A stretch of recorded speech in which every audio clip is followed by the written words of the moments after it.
샬롬. 한 주간도 평안하셨습니까? 날씨가 무척 덥지요. 7월 첫 주일 오늘 여러분과 함께 나눌 말씀은 마태복음 14장 22절에서 33절의 말씀입니다. 우리가 잘 아는 말씀입니다. 예수님께서 갈릴리 바다 물리로 걸으시는 장면이 나오는 말씀입니다. 이 같은 장면이 오늘 읽었던 마태복음뿐만 아니라 마가복음 6장 45절에서 52절, 요한복음 6장 15절에서 21절에도 나옵니다. 그만큼 이 사건이 중요한 사건이라고 볼 수가 있습니다. 그런데 베드로가 물리를 걷고 빠지는 장면은 이 마태복음 본문에만 기록되어 있습니다. 이 사건의 발단은 이렇습니다. 이 갈릴리 베스다 빈들에서 오병이어의 기적을 베푸신 후에 예수님께서 즉시 제자들을 재촉하여 배를 타고 바다 건너편으로 가게 했었습니다. 그리고 예수님 자신이 친히 혼자 무리들을 흩어 이제 보내십니다. 보내시고 기도하러 따로 산에 올라가셔서 저녁 어두울 때까지 거기 혼자 계시며 기도하셨습니다. 예수님께서는 제자들이 오병이어의 기적의 현장인 이 베스다 빈들에 좀 더 머물고자 하는 제자들을 강권해서 재촉해서 그 자리를 떠나도록 하고 혼자 무리들을 스스로 해산시키는 이유가 무엇일까? 그 이유는 병행구절인 요한복음 6장 14절과 15절에 이렇게 나와 있습니다. 물고기 2마리와 보리떡 5개로 성인 5,000명, 여자와 아이들까지 합치면 전문가들이 거의 2만 명 가까이 된다고 보고 있습니다. 그 사람들을 배불리 먹이시는 놀라운 이적을 체험한 이 유대인 무리들이 예수님이야말로 신명기 18장 15절에 이어진 그 선지자, 이 오실 메시아로 인정하고 예수님을 억지로 붙잡아 임금으로 삼으려는 의도를 가졌음을 알고 예수님께서 이를 피하고자 하셨다라고 요한복음에 기록되어 있습니다.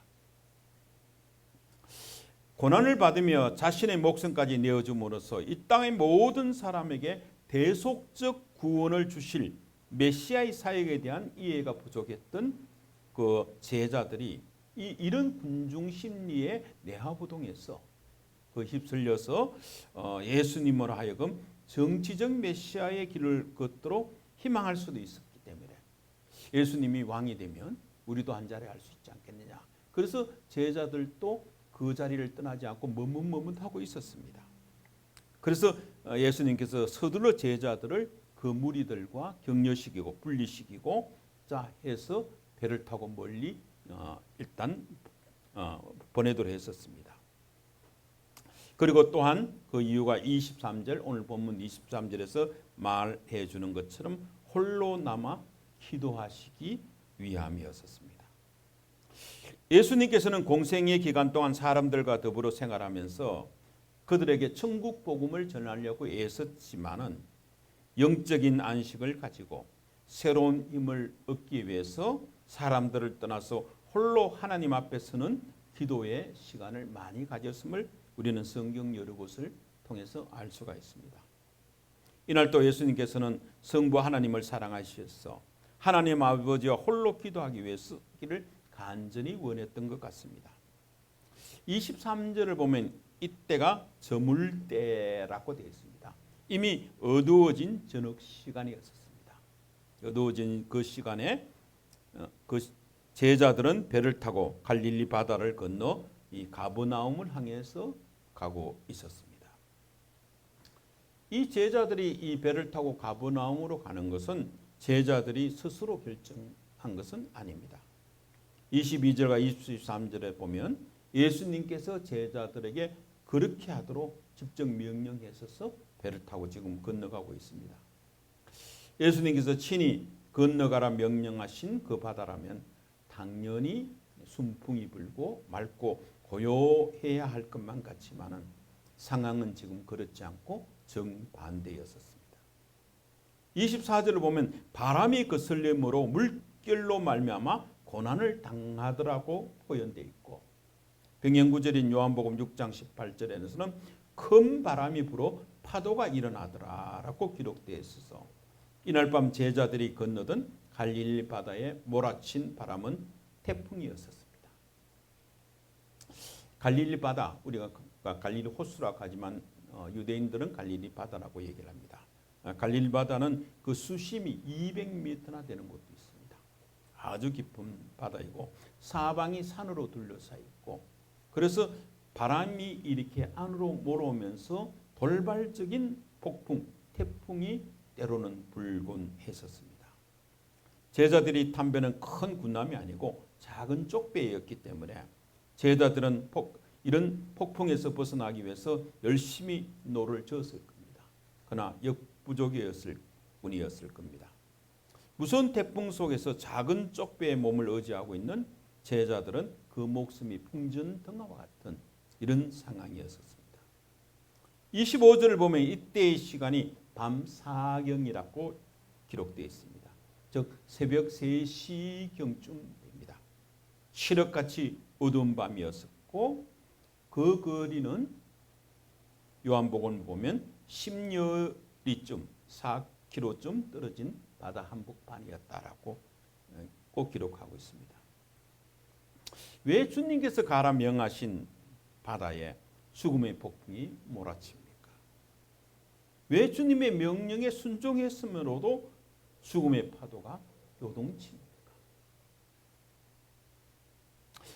그것은 성경을 통해서 보면 베세다 들판에서 오병이어의 표적을 통해서 이 땅에 생명의 떡을 주시어 하나님의 아들이심을 보여주신 예수님께서 하늘의 태풍과 바다의 파도까지 다스리는 하나님의 아들 신적인 정체성을 제자들에게 분명히 일깨워 주심을 위함이라고 성경에서는 기록되어 있습니다.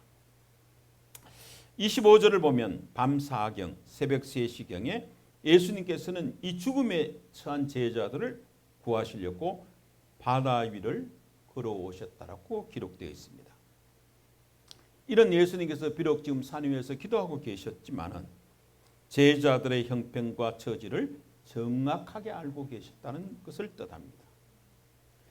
만약 예수님께서 제자들이 지금 처해 있는 형편과 처지를 알지 못했다라면 이 태풍이 몰아치는 깊은 밤에 이렇게 바다 위를 걸어서 4km나 걸어서 제자들을 찾아오시지 않았을 겁니다. 그렇습니다. 우리의 주님 되시는 예수 그리스도께서는 자기 백성의 형편을 누구보다 잘 알고 계십니다. 그래서 우리가 어떠한 위험에 처했든지 또 어떠한 환난을 당하든지 간에 찾아오셔서 손잡아 주시고 구원해 주시는 분이십니다. 성도 여러분, 우리는 이것에 대한 확신을 가져야 합니다. 우리는 우리의 모든 형편과 처지를 정확하게 아시는 우리 주님께서 우리를 모든 위험과 환난에서 건지실 것을 확실히 믿음으로써 위험한 태풍과 잦을줄 모르는 파도치는 이 세상 속에서도 항상 담대하게 살아갈 수가 있을 겁니다. 그런데 26절을 보면 이 캄캄한 밤 요동치는 죽음의 바다 위를 걸어오시는 주님을 발견한 제자들은 기뻐하기는커녕 도리어 겁에 질려 유령이라 소리치며 무서워했습니다. 이것은 제자들이 주님께서 하늘과 바다의 주관자이심을 평소에 상상도 해본 일이 없었기 때문에 이런 일이 일어났다는 것을 의미합니다.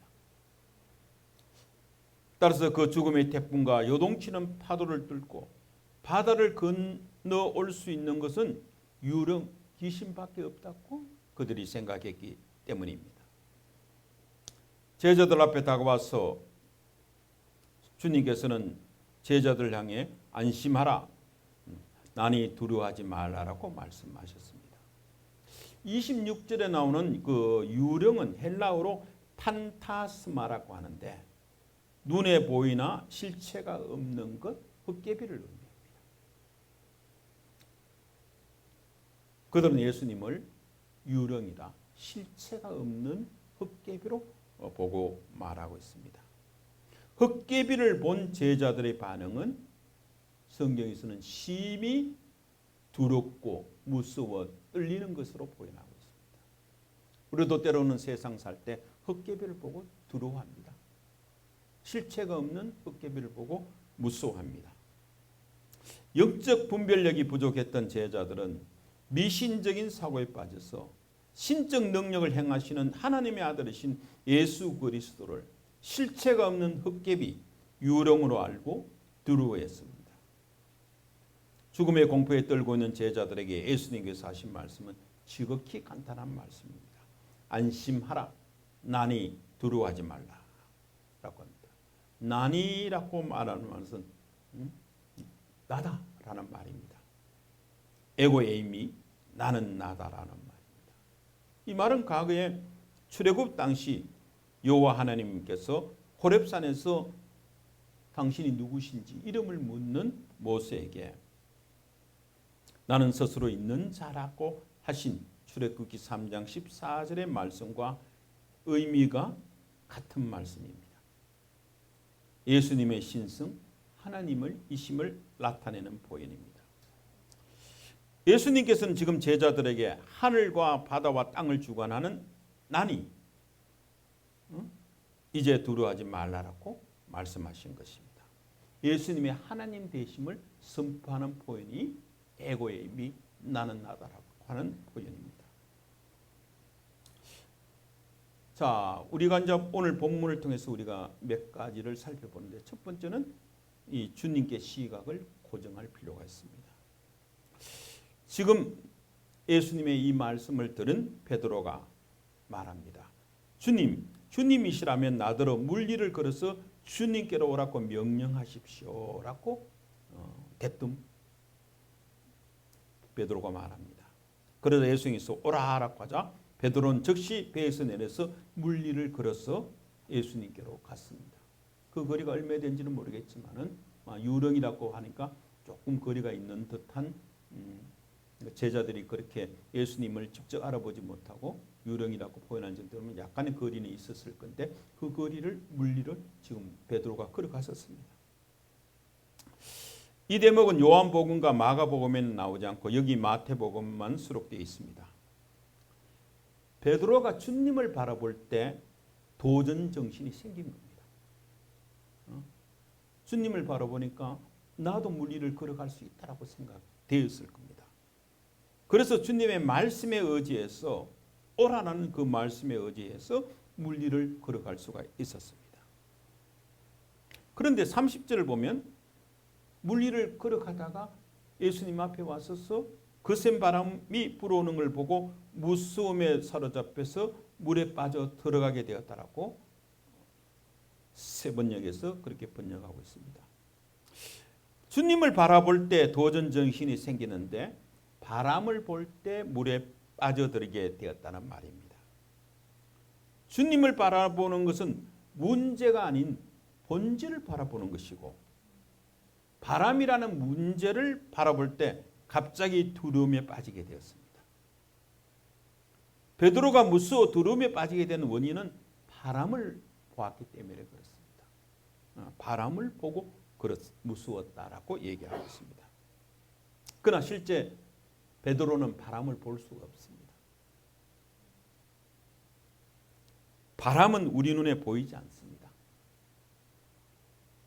베드로가 본 것은 바람이 아니라 풍랑이는 파도, 휙하는 바람의 소리, 바람의 흔적 등 바람의 영향력을 본 겁니다. 바람은 우리 눈에 보이지 않죠. 헛개비와 같은 겁니다. 베드로가 그 시각을 주님께 고정하지 않고 주변 환경을 바라보다가 두려움에 빠진 겁니다. 우리가 어떤 문제가 생길 때 그 문제의 본질을 보지 않고 문제의 영향력이나 문제에 휩쓸려 있는 것만 바라보니까 자꾸 두려움이 생기고 됩니다. 우리는 항상 문제가 아니라 문제를 주관하시는 주님을 바라봐야 됩니다. 그런데 영적으로 문제가 생기면 하나님의 존재가 보이지 않습니다. 지금 베드로가 바로 앞에 있는 예수님이 보이지 않고 바람만 보았기 때문에 무서워 두려워서 물에 빠지게 된 겁니다. 하나님의 능력과 은혜로 출애굽한 백성들이 홍해 앞 비아티롯 곁 해변에 장망치고 있을 때 애굽의 병거들과 마병 그 군대들이 추격해오는 것을 보고 이스라엘 자손들이 심히 두려워서 여호와께 부르짖으며 모세에게 항의합니다. 애굽에 매장지가 없어서 우리를 이 광야에서 죽게 하느냐. 우리가 다시 애굽 사람을 섬기러 돌아가겠다라고 원망하고 있습니다. 그때 모세가 너희는 두려워하지 말고 가만히 서서 여호와께서 오늘 너희를 위하여 행하시는 구원을 보라. 여호와께서 너희를 위하여 싸우시나니 너희는 가만히 있을지라고 출애굽기 14장 10절에서 14절에 말씀하고 있습니다. 그리고 홍해의 물을 갈라 마른 땅으로 이스라엘 백성들을 건너게 했었습니다. 이후 다시 물이 흘려서 애굽 사람들과 병거들이 바닷물에 로 덮어 몰살시켜 버렸습니다. 그 결과 출애굽기 14장 31절에서는 이스라엘이 여호와께서 애굽 사람들이 행하신 그 큰 능력을 보았으므로 백성이 여호와를 경외하고 여호와와 그의 종 모세를 믿었더라고 기록되어 있습니다. 이스라엘 백성들이 앞을 가로막고 있는 홍해와 뒤쫓아오는 애굽 군대를 보았을 때는 절망감에 사로잡혀 두려움에 떨어졌습니다. 문제를 볼 때 두려움에 빠져 무서워할 수밖에 없습니다. 그러나 모세는 문제 넘어 계시는 하나님을 보았습니다. 문제가 아니라 문제를 주관하시는 하나님을 보아야 됩니다. 그때 계시의 힘, 새로운 돌파구, 해결의 역사, 신앙이 생깁니다. 그래서 우리는 이런 시각을 교정할 훈련을 할 필요가 있습니다. 내가 보는 대로 생각하면 우리의 심성이 굳어지게 되어 있습니다. 주님께 시각을 고정하는 훈련을 해야 됩니다. 모든 문제가 생길 때 하나님을 바라보고 예수 그리스도를 바라보고 성령께 의지하는 이런 훈련이 필요합니다. 문제 속에서는 문제 넘어 계시는 문제를 주관하시는 하나님을 바라봐야 됩니다. 그때 문제를 해결할 수 있는 돌파력이 생기게 되어 있습니다. 두 번째는 모든 문제를 우리가 신앙의 논리로 바라보아야 됩니다. 두려움이라는 것은 실체가 있는 것이 아니고 하나의 기분 현상이라고 전문가들은 얘기하고 있습니다. 두려움은 증명하려는 용기 속에서 지극히 작아지고 힘을 잃어버리게 된다. 두려움을 똑바로 직면하면 그 두려움 자체가 힘이 소멸되고 없어지게 되어 있습니다. 베드로가 오직 예수 그리스도의 오라는 허락의 말씀만 듣고 배에서 내려 물리를 걸어갔었습니다. 이것은 이성적인 사람들의 눈이나 과학적인 세상의 논리로 본다면 그야말로 미친 짓이 틀림없습니다. 사람이 물에 들어가면 빠지게 되어 있습니다. 그게 자연현상이죠. 그것은 이 자연세계에서 도저히 있을 수 없는 불가능한 일입니다. 그런데 그처럼 불가능한 일을 하겠다는 꼭 베드로는 물리를 뛰어들었고 실제로 바다 위를 걸어갔었습니다. 베드로는 이때는 신앙의 논리로 바라본 것입니다. 신앙의 논리는 뭐냐? 첫 번째는 하나님은 창조주이십니다. 자연의 모든 것을 다스리는 창조주이시고 전능하신 분입니다. 그 창조주 하나님이 나의 아버지가 되는 것입니다. 이런 창조론적 시각으로 세상을 바라보는 것이 신앙의 논리입니다. 두 번째 신앙의 논리는 그런 창조주 하나님, 전능하신 하나님께서 나의 아버지가 되시고 독생자 예수 그리스도를 희생할 만큼 나를 사랑하신다는 사랑의 시각에서 세상을 바라봐야 합니다. 그것이 바로 믿음입니다. 세상 사람들이 도저히 믿을 수 없는 일들을 믿고 그 믿음에 따라서 행동하는 모험적인 결단이 바로 우리가 믿음입니다. 아브라함도 이와 같은 사실을 분명히 보여줘서 믿음의 조상이 되었습니다. 아브라함은 자기 아들 이삭을 번제로 하나님께 드리라는 명령을 받았습니다. 번제라는 게 뭡니까? 제물을 불에 태워서 몽땅 태워서 그 향기로 하나님을 기쁘시게 하는 제사입니다. 그러니까 완전히 태워 죽이는 겁니다.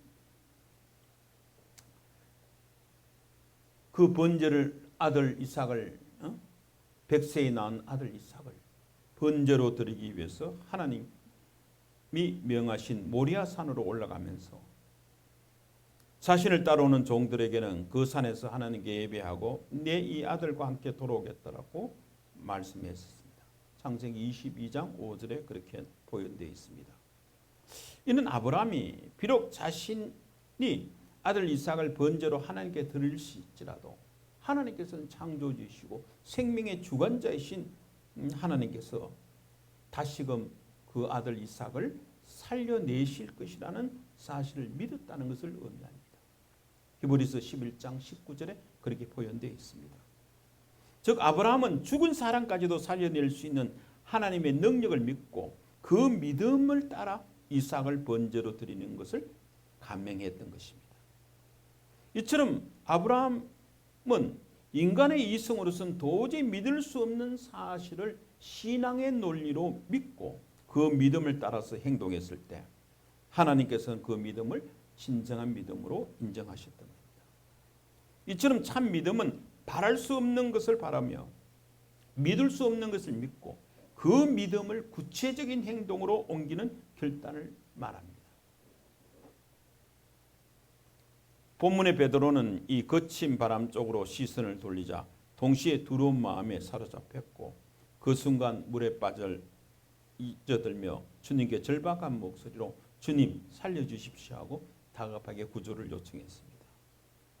이러한 베드로의 체험을 통해서 우리는 아무리 위험한 상황일지라도 주님을 바라보며 나아갈 때는 안전하지만 반대로 주님이 아닌 세상을 바라볼 때는 두려운 마음과 함께 위험과 혼란 속에 빠져들게 된다는 사실을 알 수가 있습니다.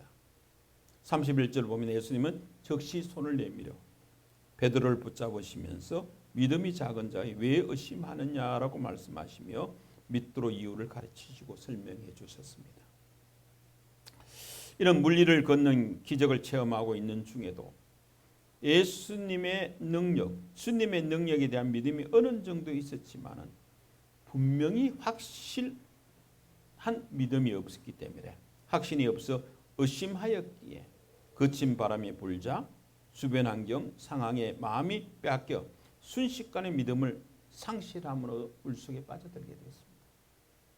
베드로가 전혀 믿음이 없었느냐? 그렇지 않습니다. 믿음이 있었기 때문에 배에서 뛰어내려 예수님께 걸어갈 수가 있었지. 그러나 그 믿음이 끝까지 예수님을 바라보지 않고 주변을 바라보면서 바람을 보았기 때문에 물속에 빠져들게 되었습니다.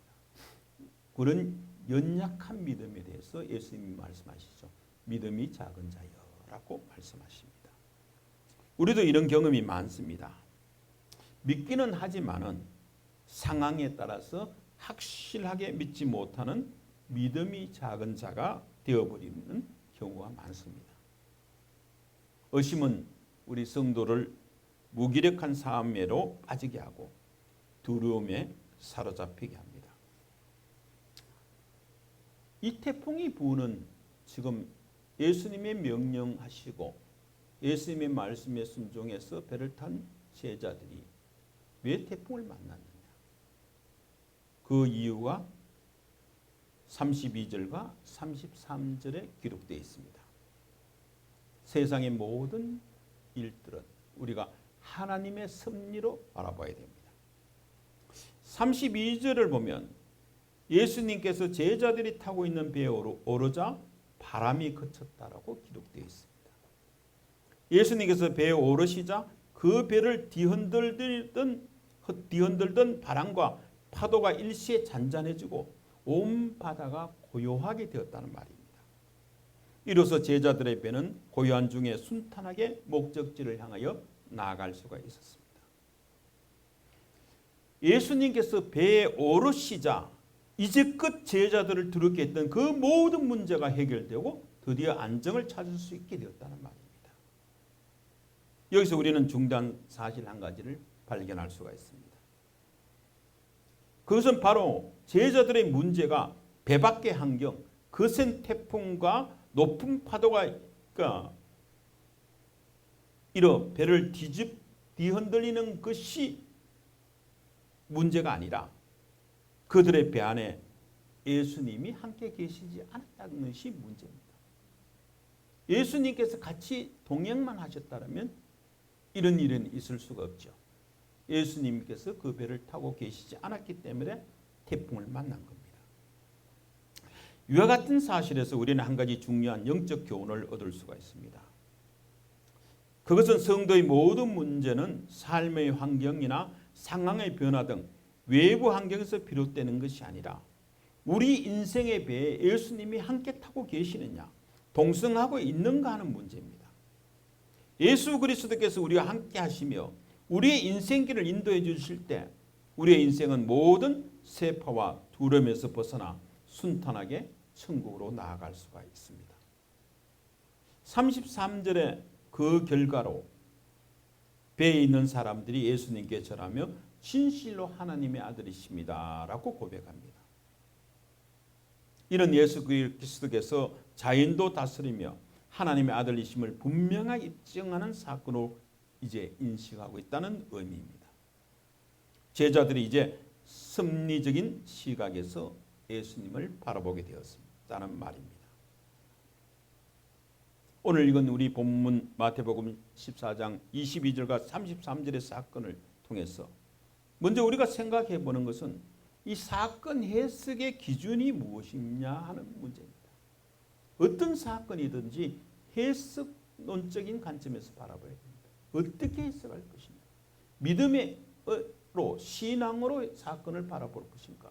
세상의 관점에서 사건을 바라보느냐에 따라서 그 결과는 엄청나게 달라집니다. 모든 사건을 하나님의 섭리로 본다는 것은 그 사건 자체를 하나님의 일로 인식할 때만 가능합니다. 하나님이 만유의 창조주이시라는 창조신앙은 우리 기독교 신앙에서 첫째가 중요한 신앙입니다. 하나님이 창조주시고 전능하시고 모든 것을 창조하셨다. 그러나 이에 못지않게 이런 창조신앙이 못지않게 중요한 것은 하나님께서 창조만 해주고 그대로 내버려 두신 것이 아니라 지금도 그 창조하신 그 세상을 신이 섭리하신다는 섭리신앙입니다. 그런데 섭리란 무엇입니까? 섭리란 삼일체 하나님께서 성부 하나님, 성자 예수 그리스도, 성령 하나님께서 그가 지으신 모든 세계를 하나님께서 계획하신 목적에 이르도록 하나님의 주권과 사랑과 지혜와 능력과 공의로 계속해서 보존하시고 다스리시고 인도하는 행위를 우리가 섭리라고 얘기합니다. 섭리라는 말 자체는 성경에는 없지만 하나님의 섭리를 믿는 것은 완벽한 성경적인 신앙 행위입니다. 우리도 마찬가지입니다. 어떤 일을 겪을 때 우연히 일어났다고 보는 것인지 그냥 일반적인 인간의 사건으로 보면 때로는 억울하고 분해서 살 수가 없는 경우가 많습니다. 내가 왜 이런 일을 당해야 되느냐? 내가 교회에 얼마나 헌신했는데 하나님이 나에게 이럴 수 있겠습니까? 하면서 원망이 절로 나올 때가 있습니다. 그러나 사건을 하나님의 섭리, 하나님께서 나에게 주신 사명, 나를 향한 하나님의 계획으로 생각한다면 원망이 은혜로 바뀌게 됩니다. 만약에 내가 사고나 병으로 병원에 입원했을 때 왜 내게 이런 사고가 일어났을까? 이런 병이 일어났을까? 라고 생각하지만은 그 병원에서 전도할 사람이 있어서 하나님께서 꼭 구원하실 분이 있어서 나를 통해서 복음 전도의 기회를 주신 것이라고 생각하면 이건 역시 사명이 되고 섭리가 되고 은혜가 됩니다. 세상엔 우연히 이루어지는 일은 없습니다. 우리가 사명에 초점을 맞춘다면 사건이 섭리가 되고 맙니다. 우리 인생사에는 우리 인간의 머리로 이해되지 않는 많은 일, 많은 사건들이 생깁니다. 이럴 때 인간의 일로, 머리로, 이성으로 이해하려 하지 말고 하나님의 영성, 신앙으로 보시기 바랍니다. 우리는 모든 일들을 사명의 입장에서, 하나님의 섭리 입장에서 사건을 재해석해야 합니다. 지금 제자들이 바다에서 폭풍을 맞아서 거의 죽을 뻔했었습니다. 그 죽을 뻔한 사건을 왜 기록했느냐?